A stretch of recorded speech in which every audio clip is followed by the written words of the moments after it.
What is an electrical power supply system? As we know that in a country, a well-connected and protected electrical power supply system is very important. A power supply system mainly consists of generating units where electrical power is generated,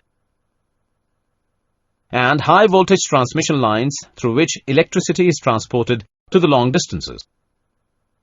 And substation is a place where electrical power is stepped up and stepped down by the transformers, and they also connect the components of the supply system to each other. And distribution lines that deliver electricity to the consumers. Thus, we can say that electrical power supply system is a system that supplies power from a power station to consumers efficiently. Now, let's discuss the single line diagram of electrical power supply system. First, we'll discuss about generating stations. They generate electrical power at 11 kilovolts or 33 kilovolts. Now, voltage is stepped up from 11 kilovolts to 220 kilovolts by using step-up transformer. This stepped-up voltage transmitted through high voltage transmission lines to the receiving stations.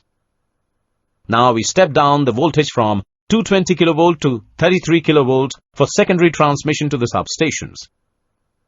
From substation, we receive power at 33 kilovolts. Then we step it down to 6.6 kilovolts for heavy loads like factories and industries.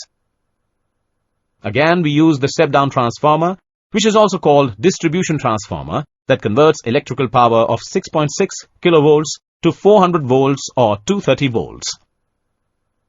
Electrical power of 400 volts is consumed by small industries and 230 volts is used in our house. The related term is